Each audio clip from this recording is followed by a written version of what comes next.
Le système. Il a changé, il s'est consumé, mais il semble refuser d'entrer dans une nouvelle ère. Celle de l'égalité pour tous, celle de la justice et du progrès. Ce système regorge d'héros et d'héroïnes du quotidien qui, dans l'ombre, font souvent des miracles. Ce sont bien souvent des victimes de violences policières ou des militants œuvrant pour plus de droits et moins d'injustice. Derrière ces combats se cachent des âmes brisées, esseulées. Alors je vous propose un nouveau système, celui de femmes, sisters, et d'hommes qui souhaitent que l'amour revienne au cœur du système. Alors à vos casques pour plus de liberté, d'égalité et de spiritualité.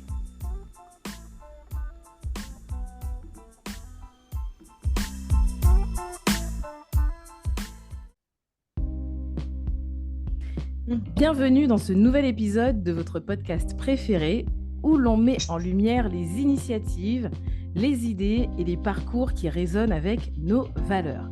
Donc aujourd'hui, nous avons le plaisir de vous offrir un épisode spécial Art Alentour dans le cadre de la boutique culturelle, cet espace unique qui célèbre l'artisanat et la culture du 20 au 22 décembre 2024 aux 3 rues du Pas de la Mule à Paris. Et parce que la boutique culturelle est bien plus qu'un simple lieu d'exposition, nous avons la chance d'y accueillir un moment fort, le 22 décembre à 17h, une causerie inspirante intitulée Back to Africa, avec 2 invités de marque qui incarnent ce lien vivant entre l'Afrique et la diaspora. D'abord, Bako Semour, un entrepreneur visionnaire qui a osé faire ce grand saut en quittant les Antilles pour s'installer au Bénin.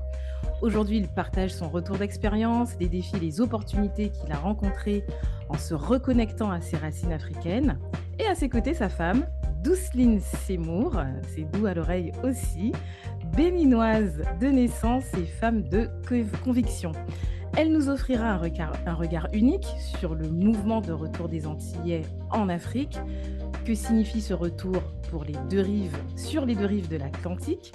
Quels liens culturels, économiques et peut-être même spirituels peuvent émerger de cette dynamique? Alors préparez-vous à une discussion riche et puissante qui nous invite à redéfinir nos identités et à bâtir des ponts entre les Antilles et le continent. C'est l'occasion parfaite pour réfléchir ensemble à l'impact de ces retours sur nos sociétés, nos économies, et peut-être aussi sur nos âmes, et très certainement aussi sur nos âmes. Alors installez-vous confortablement, ouvrez vos cœurs et vos esprits, et plongez avec nous dans cette conversation essentielle. C'est parti pour Back to Africa, édition spéciale Art Alentour. Alors, bienvenue à Bako et à Douceline. Merci beaucoup, bonsoir. Merci, enchanté. Enchantée, merci de nous offrir un peu de votre temps aujourd'hui. Merci pour l'invitation. Voilà, donc je vais vous laisser vous présenter aux auditeurs. Vas-y, je commence. Ok. Moi, c'est Bako Semour. Je me définirais comme un Africain de la Caraïbe, plus précisément de la Guadeloupe. Effectivement, je suis actuellement au Bénin depuis maintenant un peu plus de 5 ans. Alors, c'est vrai que j'ai eu une partie d'entrepreneuriat, mais je suis également, en tout cas, je suis également orthoptiste de profession. Donc, en fait, j'ai eu le salariat également en entreprise béninoise. J'ai eu à entreprendre effectivement un petit peu au Bénin. Et là, je suis un petit peu entre les deux en tant qu'orthoptiste. Puisque je suis dans un exercice libéral actuellement, libéral au sein de la clinique béninoise dans laquelle j'exerçais déjà. Voilà. Parfait. Moi, c'est Douceline Semour, mais son nom. Et je suis béninoise et l'épouse de Bako, c'est lui la star. Parfait, bon, c'est bien. Donc là, vous êtes, du coup, toi, Bako, tu es dans une transition, du coup, professionnelle. Enfin, c'est un peu hybride, en fait, ce que tu fais en ce moment, c'est ça? Non, non, c'est-à-dire que c'est vrai que, comme dans la présentation, tu as parlé de la part entrepreneuriale, mais c'est Oui. vrai que j'ai un peu les deux casquettes. La part entrepreneuriale, c'est ce que, avec mon épouse, on avait, et une autre petite équipe qui était avec nous d'ailleurs, on avait à un moment donné un petit snack dans Ok. lequel on faisait des bookies, etc. Donc voilà. Pour la petite histoire, mais c'est vrai qu'à la base, quand je suis arrivé au Bénin, j'ai exercé en tant qu'orthoptiste, qui est ma profession, en tout cas mon diplôme. Voilà, donc j'ai D'accord. exercé. Voilà, donc c'est pour ça que je faisais la précision dans le cadre de notre discussion. Je pense que ça a peut-être Intérêt. son intérêt également, quoi. Son Voilà. intérêt. D'accord, très bien. Et justement, qu'est-ce qui t'a conduit à retourner, enfin, à te tourner vers le continent? Alors, moi, c'est vrai que ça peut être un petit peu long parce que c'est un parcours vraiment qui s'est fait étape par étape depuis maintenant, je peux dire, pas loin de 30 ans quand même. Ah, Puisque c'est vrai que dès la préadolescence, moi j'ai eu un peu l'influence de Bob Marley qui m'a conduit un peu vers Rasta. De là, pour moi quand même, c'est vrai qu'en tout cas à l'époque, Rasta était quand même les seuls, à mon sens, qui parlaient vraiment de l'Afrique d'une manière positive et d'une manière à s'y rattacher, à trouver une part identitaire pour les Afro-Caribéens, comme on pourrait également dire. Donc, ça a commencé par là pour ce qui est de l'identité, hein, de ce retour identitaire à l'Afrique. Et puis, pour le retour, on va dire physique, je pense qu'il y a eu un début de graines de semer dès le départ de la famille Dia, qui était oui. père et mère Dia, qui étaient en Guadeloupe, qui ont fait leur choses en Guadeloupe et puis qui ont fait leur retour au Bénin dans l'année 97, 1997, si je ne me trompe pas. Ouais. Et donc, c'est vrai que ça collait un petit peu aussi dans ma petite période où, voilà, cette petite influence de Bob Marley, tout ça, tout ça. Et donc, voilà, ça a déjà, je pense, été une influence pour le retour physique, même si plein de choses se sont passées ensuite. Mais c'est vrai qu'encore aujourd'hui, voilà, quand on me pose la question, c'est vrai que je ne peux pas ne pas parler de ce retour de la famille Dia au Bénin en 97. Au Voilà. Bénin, et la famille Jack a influencé beaucoup de personnes en Guadeloupe, hein. Tout à Moi-même. fait. Ouais. Qui a influencé beaucoup de personnes, qui a accueilli aussi beaucoup de personnes ici et qui continue, même si effectivement la mère nous a quittés il n'y a pas si longtemps, mais le père et les enfants, notamment la fille aînée, sont très très actifs avec aussi une équipe béninoise. Donc ils sont très actifs et ils continuent quand même, je pense, une partie du travail dans la vision qui était la leur initialement. D'accord. Bon, bah, c'est bien. Et c'est vrai qu'on organise cette conversation tous les trois autour de la boutique culturelle, hein, puisque c'est ce qui nous réunit aujourd'hui. La boutique culturelle, c'est une extension du Art Alentour, hein, qui se fait maintenant depuis plusieurs années. Quelle est ton histoire, toi, avec le Art Alentour? Alors, moi, art alentour, j'ai connu. Alors, parce que, comme je disais, c'est un peu long. À la base, j'ai grandi en Guadeloupe. Hmm. Euh, et puis, à un moment donné de ma vie, vers 2014, si je me trompe pas, j'ai quitté la Guadeloupe. Bon, entre-temps, j'ai fait des études et tout. Donc, j'ai connu la France entre-temps. Mais c'est vrai qu'à partir de 2014, j'ai quitté la Guadeloupe, disons un peu plus définitivement, on va dire. Et je suis arrivé en 2015 en France. Ce qui devait être au départ juste un petit passage de transit, c'est avéré être une petite pause de 4 années. Et c'est au cours de ces 4 années que j'ai connu, je pense à partir de 2016, si je ne me trompe pas, j'ai dû connaître et participer à une première édition oui, participer en tant que sympathisant, client et tout, hein, mais à connaître en tout cas le salon Art Alentour, voilà, avec les conférences qui étaient organisées. Je me rappelle notamment de Cyril Gogo qui à l'époque avait, enfin je sais plus si c'était 2016 ou après, Mhm. mais qui avait également présenté son ouvrage qui était très intéressant. Bref, voilà, donc c'est mon expérience avec Art Alentour, c'est vraiment ça. J'étais de passage sur Paris, donc j'ai eu à connaître, j'ai trouvé ça intéressant et effectivement, après y avoir participé, ça a vraiment son intérêt, je pense, dans la sphère parisienne. Voilà. D'accord, très bien. Et justement, quel est l'élément déclencheur de ta décision de partir vivre en Afrique? Est-ce que c'est Douceline qui a qui t'a décidé? Comment ça s'est passé d'ailleurs pour vous Bon, deux? alors, faut savoir que Douce, on s'est connus ici, on s'est rencontrés ici. D'accord. Donc, oui, oui, non, non, moi, je suis arrivé au départ un peu comme un fou, comme elle dirait, c'est-à-dire avec mon petit sac à dos et je connaissais pas grand monde ici. Donc, on s'est rencontrés ici à peu près un an après que je sois arrivé. Mais non, ce qui m'a amené ici, alors c'est vrai que un peu comme on disait au départ, c'est vrai que depuis on va dire l'adolescence, quoi, c'est vrai que il y a ce côté identitaire. Euh, et puis, comme je disais, après, voilà, les choses se faisant, moi j'ai eu un parcours, j'ai parcours théorique avec les humanités classiques africaines, par exemple. Oui. On va rendre un hommage également à notre grand frère qui est également parti, le professeur Omotunde.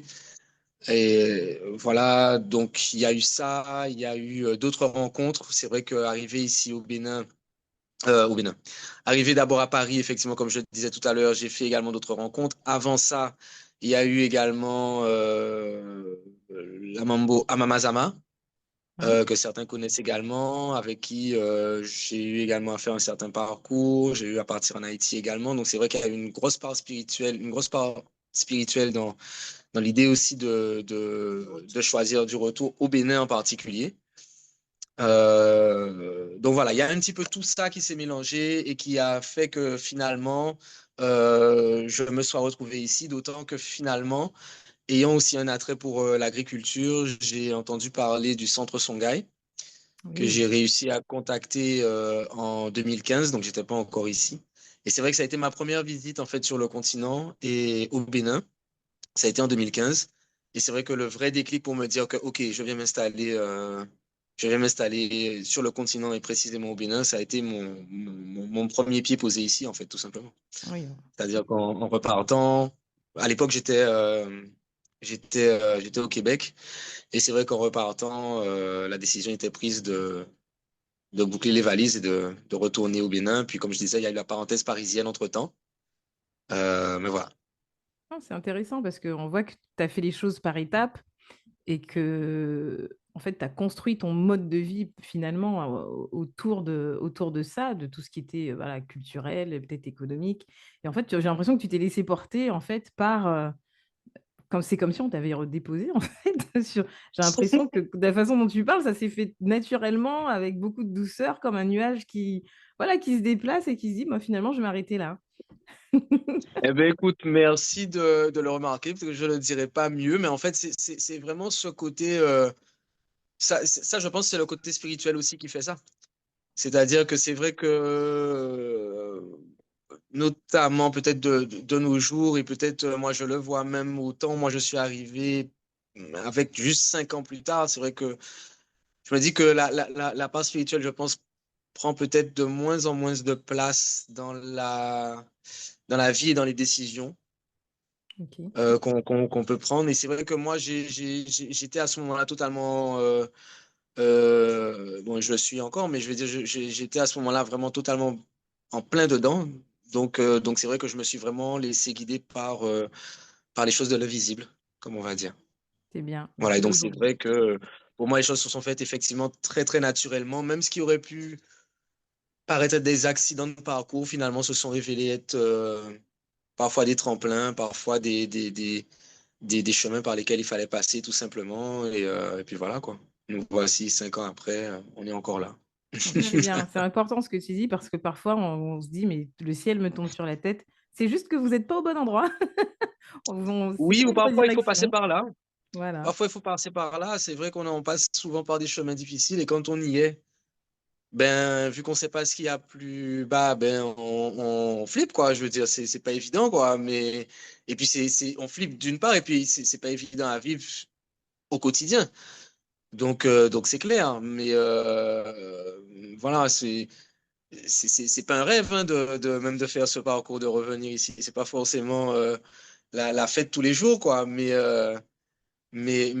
voilà, encore une fois, quand je le redis, c'est vrai que si on est quand même branché un temps soit peu et que la spiritualité prend un peu de place dans sa vie, c'est vrai que je pense que ça aide beaucoup à faire passer les choses. Chose. Ouais, je Vraiment, et vois. puis à vivre les choses, tout simplement. Moi, comme j'aime le dire, on aime beaucoup parler d'initiation. Moi, j'aime beaucoup dire que la plus grande initiatrice, c'est vraiment la vie, quoi. Et j'ai eu cette chance, je pense, de vivre quelques expériences qui me permettent de voir ça comme ça aujourd'hui, ouais. Parfait. Et justement, en parlant de Voilà. vie, j'aimerais m'adresser à Douceline. Alors, toi, Douceline, comment tu vois en fait ce lien en fait qui se tisse à nouveau, puisque je pense que le lien n'a jamais franchement été coupé entre les Antilles et l'Afrique. De toi, de ton regard de béninoise, comment est-ce que tu vois ce retour vers la terre originelle des Antillais? C'est une question intéressante. Mais ça dépend, je trouve que ça dépend en fait de la personne et de la main. Ça peut être positif. C'est très positif, mais ça dépend vraiment des personnes et de la manière dont les Béninois et les Antillais font la rencontre. Parce que sinon, à des moments donnés, il peut y avoir des chocs. La culture n'est pas la même. Ah, Donc, on peut en apprendre d'eux. On peut en apprendre de ce qu'a été l'histoire de. Parce que moi, j'ai été en Guadeloupe dernièrement. Je me suis rendu compte vraiment que nous, les Africains, n'avons pas vraiment la mesure de ce que l'esclavage a donné de l'autre côté. Pour ah, nous, ça s'est juste arrêté ici. ah, Et, et ça peut être intéressant pour créer la connexion, mais ça dépend aussi de la manière dont les gens viennent, parce que c'est important. c'est vrai. Les cultures ne sont pas les mêmes. Ils se considèrent africains, mais nous savons ce que c'est qu'être un Africain. On se reconnaît entre nous, C'est pas vrai. forcément les Antillais, les Afro-descendants. Ça, c'est vrai C'est... que c'est le vécu qui parle, c'est plus la théorie, c'est la pratique. Mais c'est très important ce que tu dis parce que on a toujours ce débat là, des Africains qui nous disent qu'on n'est pas suffisamment africains ou les Antillais qui se pensent être afrodescendants mais parfois qui arrivent sur le continent avec certaines attitudes, il faut quand même se le dire. Euh, et c'est important ce que tu dis, ça veut dire aussi qu'on a su vraiment reconstruire une autre culture finalement aux Antilles avec ce qui nous restait, Bien sûr. mais cette résilience, alors même si j'aime pas toujours utiliser ce mot résilience parce que ça veut dire qu'on est tout le temps en lutte, voilà, on a envie de se reposer aussi de temps en temps, mais on a Oui, su oui. quand même garder l'essentiel et reconstruire, retisser des choses agréables et nouvelles autour de ce qu'on nous a pu nous laisser avec l'esclavage. Donc, je trouve ton propos très intéressant parce que c'est comme si d'un côté, il y avait un point final et de l'autre côté, une lettre majuscule. Exactement. Exactement, je trouve. Ouais, Vraiment ça, hein. C'est ça. C'est d'accord. vrai que, ouais. Et comme on Oui, dit, l'ignorance est un peu mère de tous les vices, et du coup de ça, ben, c'est vrai que ça peut entraîner malheureusement, et c'est pas de la faute des uns ni des autres, mais c'est vrai que ça peut entraîner voilà, des Des ripages, frictions. des frictions, des choses comme ça. ce qui est Des normal. incompréhensions, en fait, en Oui, réalité, tout simplement. c'est ça. Ce que je trouve normal, parce que quand on arrive, même quand on arrive dans l'Hexagone, on n'est pas du tout sur la même culture. Et tu vois, là, on prend le temps d'observer son environnement, les us et coutumes, comment les gens fonctionnent, voilà, sur des trucs tout bêtes, même sur la conduite. On se dit, mais comment les gens conduisent ici? Alors que, voilà, partout, c'est différent. Donc, c'est essentiel aussi d'avoir, pour moi, ce regard un petit peu d'introspection, de remise en question aussi quand on souhaite s'installer sur le continent aussi. Ouais. Et Clairement. encore une question pour toi, Douceline. Selon toi, justement, Ouais. sur ce retour au continent, quelle place la femme peut-elle jouer dans cette dynamique de retour en Afrique pour un petit peu, peut-être pour adoucir, chère Douceline, justement, ces ripages? Euh, bon, je trouve que ça dépend aussi des cas. Pas pareil si ce sont deux Guadeloupéens qui viennent, ils se comprennent déjà, c'est pas, ou un Guadeloupéen ou un Antillais, un Africain. Est-ce que l'Africain a déjà quitté le continent? Est-ce que l'Africain en question a vécu en Occident, ça dépend vraiment, c'est cas par cas. Mais la femme a une place importante de toute façon, puisque c'est elle qui doit soutenir le truc. Ah, Le c'est ça. retour d'Afrique n'est pas, je trouve que avec le temps, je me suis rendu compte que pour les afro-descendants, c'est vraiment pas facile, hein. L'Afrique n'est pas facile, hein. C'est un peu la jungle, comme j'ai dit. Oui. Si on ne s'adapte pas, ça ne passe pas, hein. On n'arrive pas à rester, je trouve. Et Donc, j'ai vu beaucoup qui sont venus et qui sont repartis parce que c'est pas facile. Et si la femme ne tient pas, je pense que si c'est un couple, ça va très vite ça peut se vite se cracher. briser. Donc, c'est très Mm. important. La femme, quoi qu'on en dise, est toujours un soutien vraiment inébranlable pour l'homme, quoi. Donc, c'est vrai que c'est vrai, on en a vu des couples arriver, on a vu des gens aussi individuels. Moi, je suis venu seul aussi. Et bon, quoi qu'on en dise, hein, surtout dans une société peut-être comme la société béninoise, où la femme a quand même aussi un rôle assez important, mine de rien. C'est vrai que Ça la peut femme peut paraître. permettre de faire un trait d'union plus facile avec la société béninoise aussi quand tu arrives comme ça. Ou bien, Ouais, c'est plus doux que les hommes. Mais ça dépend aussi. ça dépendra. C'est très. Mais Faut pas généraliser. j'aime bien cette façon que tu as de ne pas voilà, généraliser, comme tu dis. Donc, ça veut dire qu'aussi au Bénin, on prend le temps d'observer l'autre et le temps de l'accueillir aussi selon pas que son comportement, mais selon son énergie aussi. Euh, je, je pense qu'au premier abord, on est très accueillant. Maintenant, quand on vit avec nous, les Béninois, c'est pas forcément pareil. Ça pense quoi? Non, mais oui, c'est toute la subtilité de venir passer des vacances, venir en étant C'est ça. accueilli par des gens ou venir vraiment, effectivement, s'intégrer. Au bout d'un moment, c'est pareil, même quand tu viens vivre ici, moi, les premiers mois, les gens n'ont, enfin, j'ai vu des changements de comportement entre les premiers mois et puis la fin de la première année, quoi, je veux dire. Ah oui. Et voilà, oui, parce que ben, bon, quand on arrive, on ne sait pas combien de temps la personne va rester. Bon, je sais pas, il y a une façon de trouver des détails comme ça va être un peu compliqué, mais je veux dire que oui, vraiment, de prime abord, c'est sûr que voilà, on arrive, on est super bien, on peut être en tout cas super bien accueilli, etc. Après, au bout d'un moment, chacun a sa vie aussi et bon, ben, chacun fait sa chose et Le faut pas croire qu'on va quotidien compter sur X, Y ou Z, quoi. Je veux dire, n'est pas c'est facile déjà, donc chacun se gère, quoi. voilà, chacun se gère. Alors, après, entre familles, par exemple, il y a les solidarités, les choses comme ça. C'est pas qu'il n'y a pas ça, mais c'est vrai que quelqu'un qui va venir de l'extérieur, qui truc, bon ben, voilà, à un moment donné, Ouais, on va les gens ont t'aiguiller. leurs choses aussi à faire, quoi. Voilà, on va t'aiguiller, mais tu vas pas t'asseoir sur la tête des gens en attendant toujours que les autres te servent de béquille, en gros. C'est Ouais, non, c'est normal. vrai que ça marche pas comme ça. Et puis surtout quand on vient de l'extérieur, c'est vrai qu'on va pas se mentir. Il y a un côté, le niveau économique étant différent en général entre les gens qui arrivent. Et c'est même pas en général, c'est quasiment tout le temps, puisque le fait même de prendre l'avion et d'arriver, ça signe déjà d'un certain niveau économique que tout le monde n'a pas ici. Donc du coup, arriver ici, même en étant parmi les plus moyens de là où on vient, Ah mais oui. c'est vrai qu'en arrivant ici, on a quand même un certain poids. Et les gens qui nous accueillent ici le savent. Ah, Ils c'est le ça. savent pour le meilleur et pour le pire, on va dire ça comme ça. Ouais. Donc après, chacun se gère, mais ça aussi, c'est une réalité. Et c'est pas forcément méchant, c'est pas forcément que. Non, mais c'est Mais bon, c'est normal. la réalité locale. C'est ça. C'est Moi, la je trouve. réalité locale, ouais.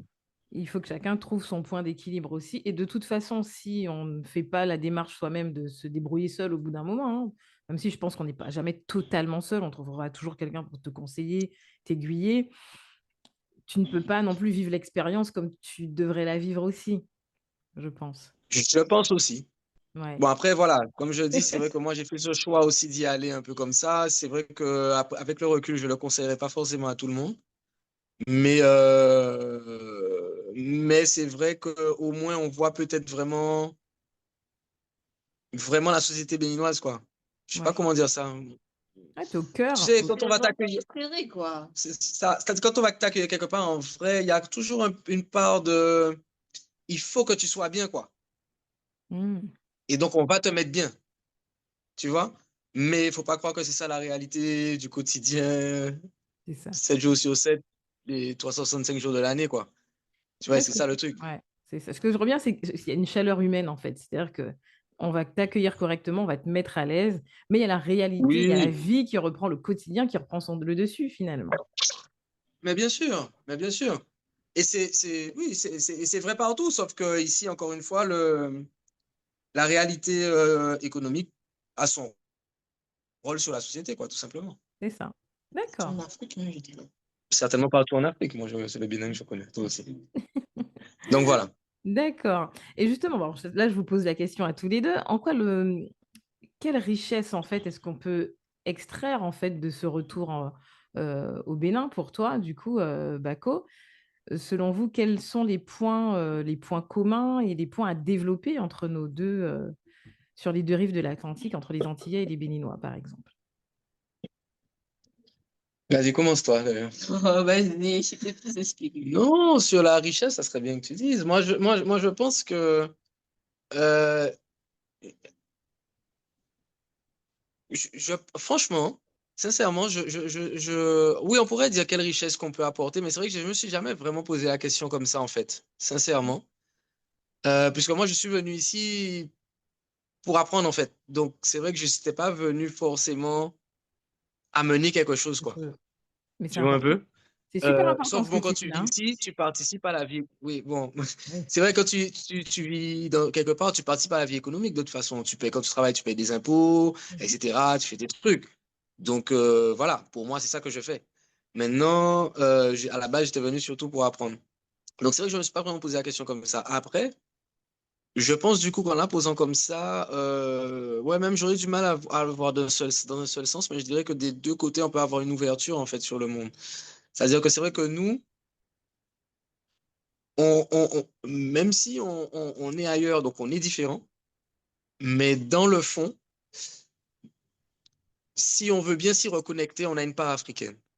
Et donc, du coup, on peut avoir un regard sur le monde qui reste, je dirais, afrocentré, euh, tout en étant finalement beaucoup plus ouvert. Enfin, je veux dire, on connaît l'extérieur. Il y a beaucoup Oui, de gens ici, par exemple, qui ne connaissent pas l'extérieur. Et le regard qu'on peut leur donner de l'extérieur, il vient, enfin, pour parler de la France, par exemple, le regard qu'on va donner sur la France, il viendra de français. oui, Le regard qu'un Français a sur la France n'est pas exactement le même que celui qu'un Guadeloupéen a sur la France. Ou en tout cas, une bonne partie des Guadeloupéens. Bon, je pense que la majorité d'entre nous, on va se comprendre.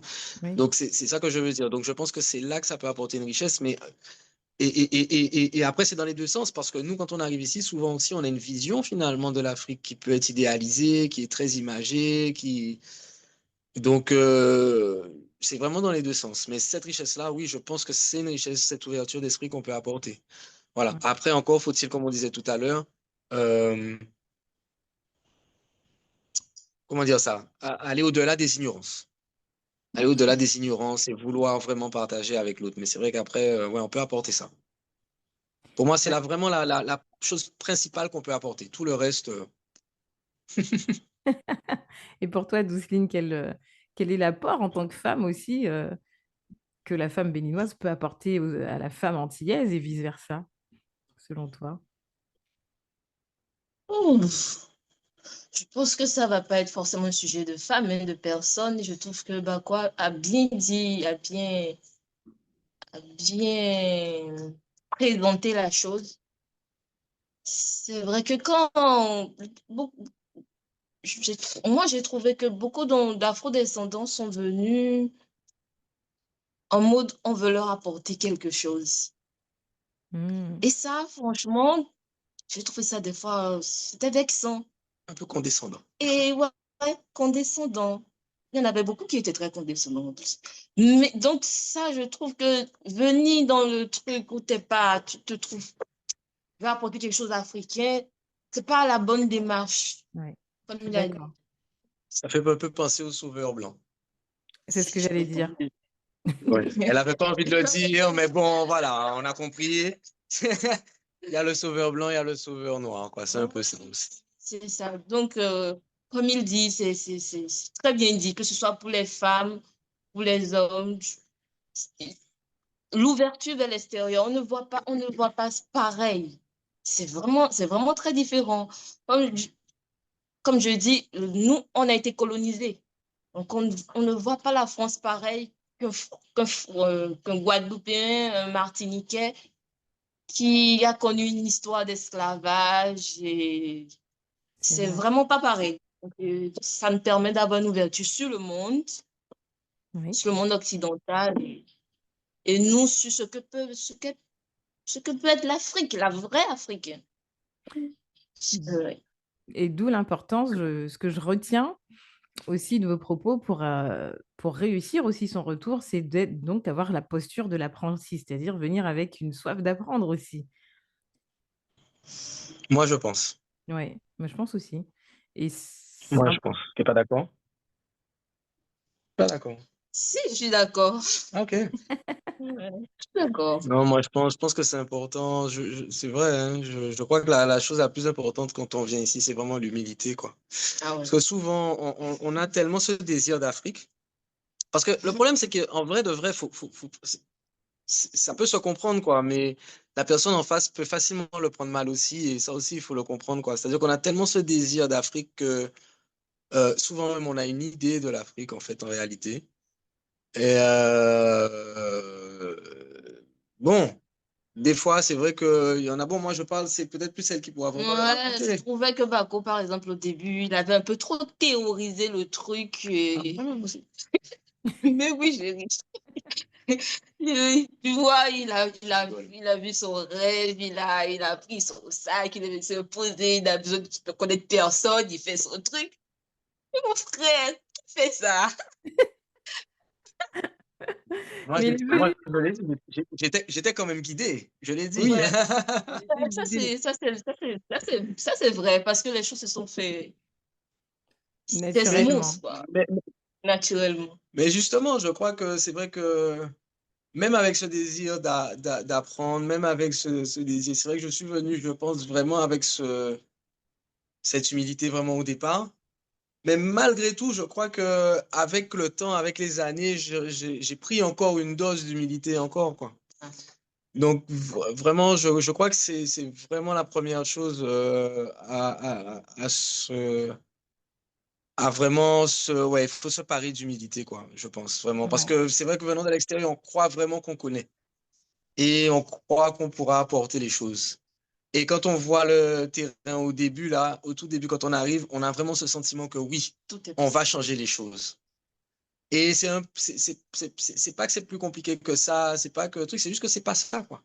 C'est pas ça la réalité. C'est difficile à expliquer, mais et c'est pour ça que pour moi aussi, quand on arrive ici physiquement, c'est pour ça que je parlais à un moment donné d'afrocentricité. Je crois que il faut, souvent on parle de revenir, mais c'est vrai que, ben, par exemple, il fut un temps, quelques années en arrière, 5 à 10 ans en arrière, ceux qui parlaient de revenir, ben, souvent il y avait un travail qui était déjà fait dans la tête.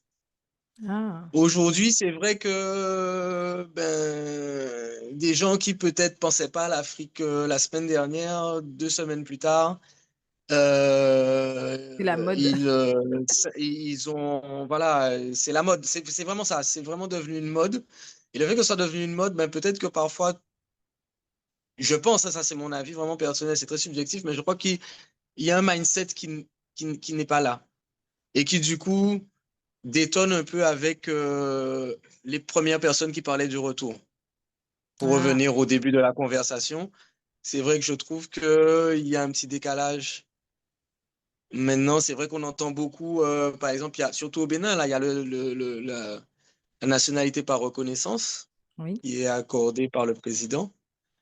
Il y a ça, il y a le fait qu'il y a beaucoup d'appels d'investisseurs, etc., etc. Donc, du coup, c'est vrai que euh, il y a beaucoup d'afro-descendants qui viennent, mais beaucoup moins peut-être avec l'état d'esprit. Euh, De reconnexion. bon, originel, on va dire, du retour. Et avec de grosses guillemets, hein, originel, mais voilà, je m'entends. Et du coup, c'est vrai que, bon, c'est différent. C'est différent, mais je pense que tout dépend, je veux dire, de la raison qui nous emmène aussi dans le pays.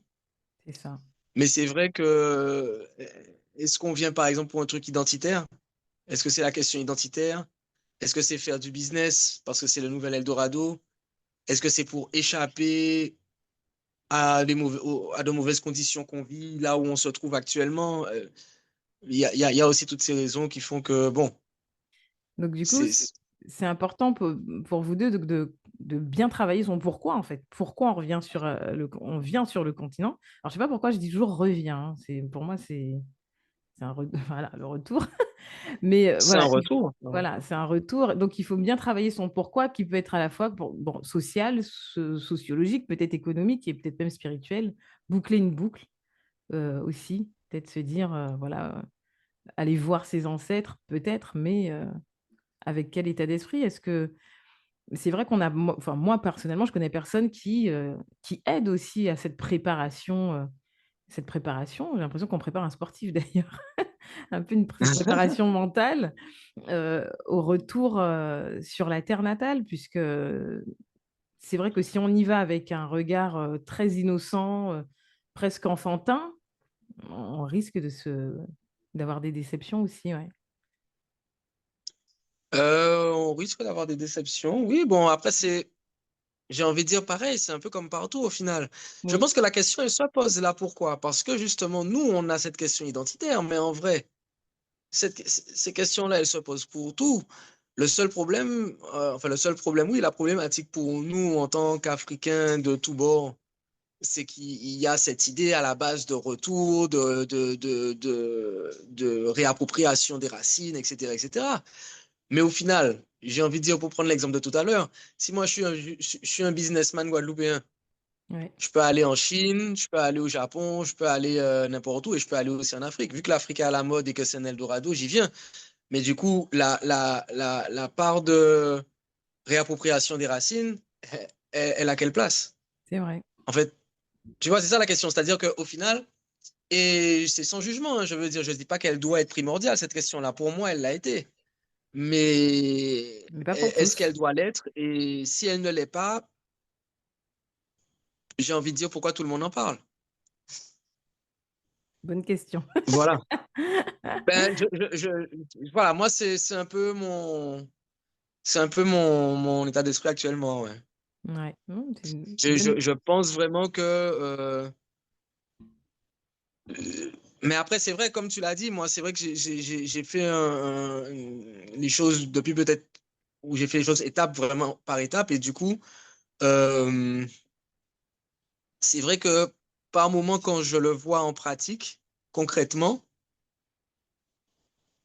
de mon point de vue, encore une fois, hein, ça n'engage que moi, mais c'est vrai que je me dis, mais par rapport à comment on parlait du retour au temps où moi, je l'ai rêvé, en fait, j'ai voulu le faire, ben finalement, je me dis, mais il reste quoi, parfois? Ouais. Tu vois un peu? Ouais. Donc, c'est un peu ça. C'est dans ce sens-là que je parle du mindset. C'est-à-dire que j'ai Ouais. l'impression qu'effectivement, je parlais des humanités classiques africaines, j'ai parlé d'Omotunde, j'ai parlé de Amamazama, j'ai parlé de tout ça. Bon, peut-être, je sais pas, j'ai l'impression qu'on on les entendait plus, peut-être, je sais pas. Voilà. Ouais, il y avait un autre écho. Mais bon, les choses avancent et puis finalement, on s'adapte.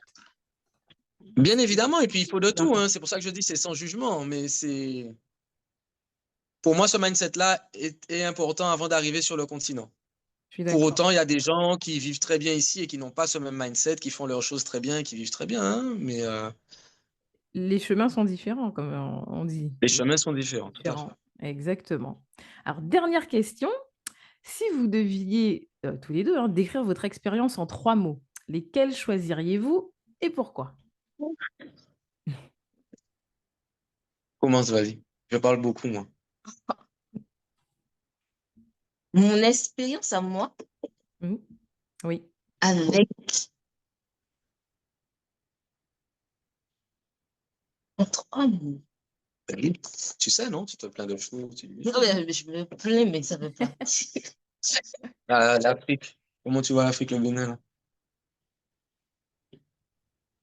Non. Vas-y. Elle veut pas dire. Moi, je connais ces mots, elle veut pas dire. Moi, franchement, sincèrement, les mots qui me viennent quand j'entends la question, en fait, c'est en même temps pour rendre hommage justement à la mère Dia. C'est vraiment ce qu'elle me répétait tout le temps, c'est l'Afrique m'a appris trois choses. Patience, patience, patience. Et pour moi, c'est une parole qui résonne beaucoup dans ma tête depuis qu'elle l'a dite. Non, et puis en fait, c'est la réalité. C'est la réalité, c'est-à-dire que, et je m'en suis rendu compte, comme elle disait, on était en Guadeloupe il n'y a pas longtemps. Et moi, donc, j'ai fait en fait 6 mois, là, à début 2024, là. Mhm. Et c'est vrai que je me suis rendu compte que le rythme est différent. Oui. Donc, même si c'est vrai que ça va dans le sens de patience, c'est vrai que, même si on s'en rend même pas compte, quoi, mais c'est le fait d'y aller, je me suis rendu compte que, tiens, ouais, les choses sont différentes. Donc, je dirais ça, patience, patience, patience, à Et tous les moi, niveaux. et ça me fait rebondir aussi une pensée, une expression qui dit que patience est mère de sûreté aussi. Patience est meilleure de sûreté aussi. Et voilà, donc je suis Exactement. aussi d'accord avec ça. Eh ben, merci Mhm. pour ce partage. Ah, elle a ses mots. Elle a Ah retrouvé oui, ses Moi, je mots. dirais oui. ouverture d'esprit. Ah, Ça fait 3 mots. 3 mots? excellent. Ouverture d'esprit. C'est bien. Ben, Ouais. c'est bien. Oui, c'est vrai. Et ça résume parfaitement ce qu'on a échangé aussi durant. Ouais, ça, c'est vraiment la connexion entre les deux, quoi, entre le continent et la Caraïbe. C'est l'ouverture d'esprit, c'est ce qu'il Excellent. faut, quoi. J'aurais pas dit mieux. J'aurais pas dit mieux. Ben, en tout cas, merci Bako et Douceline de m'avoir accordé un peu de Merci à votre toi. temps. Alors, je vais Avec conclure plaisir. l'épisode, on est arrivé à la fin de l'épisode, malheureusement, mais bon, c'est pas fini. Vous serez là le 22, tous les deux, le 22 décembre, à Paris, Normalement, oui. pour la causerie. Justement, comme, Oui, justement, comme ça fait partie des réalités du pays, là. Prendre l'avion, c'est pas évident, c'est pas facile, on nous bloque. Il y a l'administratif qui est compliqué, qui est bloquant. Il s'agit pas d'aller sur Internet prendre un e-visa en 5 minutes. Comme Pas toi, de tu nouvelles ferais, par réponses. exemple, pour venir au Bénin. Tu ah, vois, là, c'est un peu plus compliqué pour elle. Donc, mais normalement, on est là. On fait tout pour être là. mais vous serez là, j'en suis sûre. En tout cas, un immense Benach. merci à vous deux, Bako et Douceline, pour ce moment de Merci partage, hein. beaucoup. Ça a été authentique et inspirant. J'espère que vos mots et votre ouverture d'esprit, du coup, auront inspiré mes auditeurs, nos auditeurs. Il faut savoir que votre histoire aussi nous rappelle aussi de nous reconnecter à nos racines, c'est important, et aussi de bâtir des ponts pour un avenir plus riche de sens. Donc, avant de nous quitter, Exact. voilà, je tiens quand même à vous rappeler que cette causerie donc, s'intitule Back to Africa et elle s'inscrit dans le cadre de la boutique culturelle organisée par le Salon Art Alentour. Donc, cette boutique éphémère sera située aux 3 rues du Pas de la Mule au 4e arrondissement et sera ouverte du 20 au 22 décembre 2024. Donc, c'est l'occasion idéale pour découvrir des créations uniques, rencontrer des artisans engagés aussi et célébrer une consommation éthique et porteuse de valeurs. Donc, alors attention, je ne l'ai pas précisé au début de l'épisode, l'entrée de l'événement Back to Africa est sur inscription uniquement. Alors, ne tardez pas. Inscrivez-vous dès maintenant pour vivre cette expérience unique et échanger directement avec nos invités. Vous verrez, je vous mettrai le lien pour vous inscrire en description. Et si vous êtes entrepreneur ou porteur de projet et que vous souhaitez être mis en lumière dans une prochaine édition, écrivez-moi à systempodcast@gmail.com. Merci encore de nous avoir écoutés et surtout, rendez-vous à la boutique culturelle pour célébrer ensemble l'art, la culture et le lien indéfectible entre l'Afrique et sa diaspora. À très bientôt pour un nouvel épisode et d'ici là, prenez soin de vous et de vos valeurs. Merci beaucoup.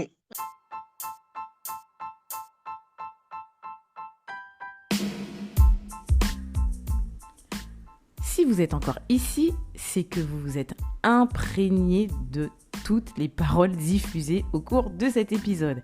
Et je vous en remercie vivement. Si Si vous aussi, vous voulez œuvrer vers un autre monde, alors merci de partager cet épisode à qui voudra l'entendre. Soyons tous des colibris qui répandent les prémices d'un nouveau système. Rendez-vous pour le prochain épisode sur toutes les plateformes de diffusion de podcasts. À bientôt.